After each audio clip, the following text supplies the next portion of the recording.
I wake up that day and I can't face what is happening to me. I feel worthless. I knew that if I went in, I was getting fired. I knew that I was gonna get fired. So instead of going to work that day, I went to my parents' house. They're on vacation. I went into the garage. I turned on the car. I shut the garage door. I took a sleeping pill, two sleeping pills. And I was in there for 3.5 hours until my husband's best friend found me and they called the paramedics. I had okay, well, sorry. I have to digress again because what's the word I'm looking for? The bad thing or the ironic thing about this is how you have to understand that, like, when people are depressed and they have anxiety, like, seriously, we all know they don't think clearly, but I'm trying to explain this so people that don't understand, like, what's happening with their family members that do have depression and anxiety, I want you to really understand this. My father, okay? I'm a daddy's girl, and my daddy, when he was 17 years old, found his this is painful for me, so my dad found his father in the garage, dead of carbon monoxide poisoning at 17. So the fact that I went over to his house and did that in his garage, if he would have come home from Vegas and found me like that, like, that's fucked up, right? That's fucked up.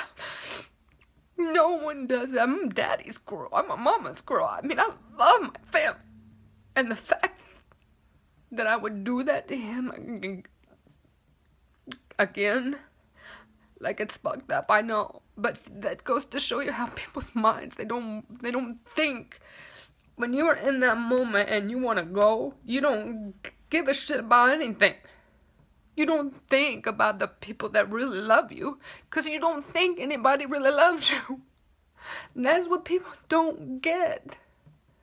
People don't get that. There's nothing you could, just so you know, if you've lost someone, and I'm so sorry if you've lost someone due to suicide, please know there is not a damn thing you could have done, because we're not going to believe you.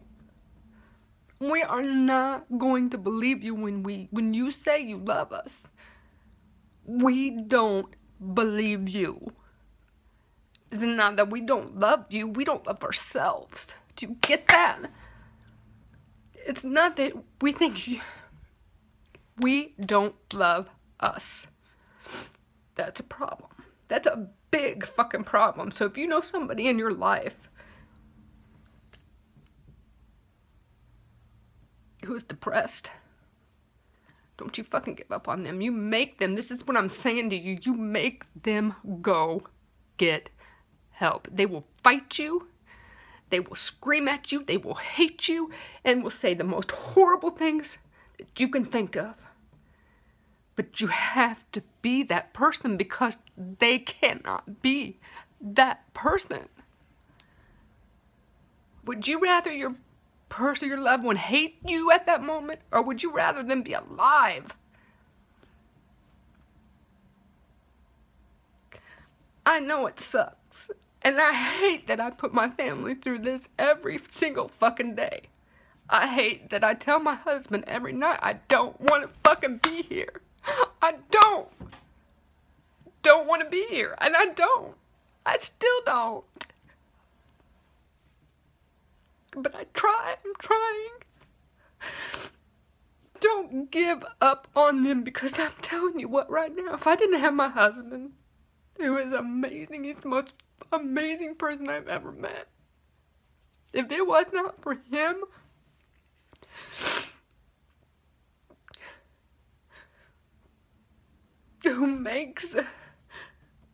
who tries really hard not to let me isolate. Like, people who are depressed like myself all the time, you have to understand that they don't feel comfortable coming to you and asking you for a hug. But that's what we need. We need that. We need for you to be strong where we can't be strong, and it sucks, and I'm sorry. I don't know what you went through that day, babe. And I don't know how you did it, or my friends did it. My friends were in Vegas the same time my parents were. And the person who found me, which is my husband's friend, but his wife's brother, we went to high school together, so he went home naturally and told his brother about what happened. And they called my best friend in Vegas. Now, can you imagine getting that fucking call? No, I can't imagine it either. Like, I would be so hurt, and I wouldn't understand, and I'd be concerned, and I would be sad. I would be mad. Actually, I would be mad. But, I mean, I don't know what it was like to see me there on a ventilator. I don't know that. That vision will never get out of their mind ever. I know this. And I did it anyway. So that just shows you that this shit it isn't a joke. It ain't no joke. And you have to understand that mental illness is hard to admit to, okay? We don't want to be crazy. We think that if we take pills, we're crazy.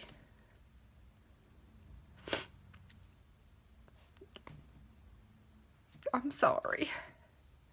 I really am sorry to all my friends and my family.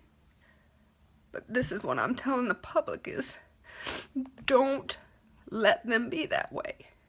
Don't. If you have to call the damn police and get their ass in a hospital, that's what you do.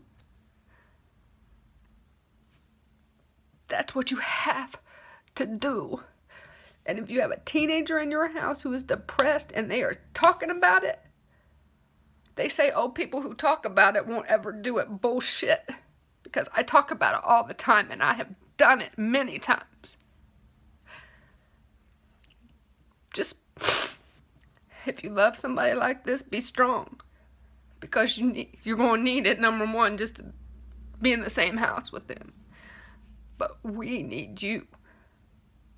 We don't want to tell you we need you. We don't want to admit that we need anybody, but and I've often said this, and people may agree, they may not agree. Both my brothers are alcoholics. My father was an alcoholic. My grandfather was an alcoholic. My mom, my poor friggin' mother, has dealt with it with her father, with my father, and her 2 sons. And what does she have to do with her daughter? I'm worse than a drug addict. I'm worse. It's basically the same thing, except for we don't take shit to make this pain go away. Most people who are addicted to something, they're taking it to get the pain away. A depressed person, it's worse. Because you know, you can stop drinking, you can stop taking a drug, and you can be good. Depression doesn't work that way. It's a life sentence, and it's worse. I think it's worse than drug addiction. And like I said, I'm sorry.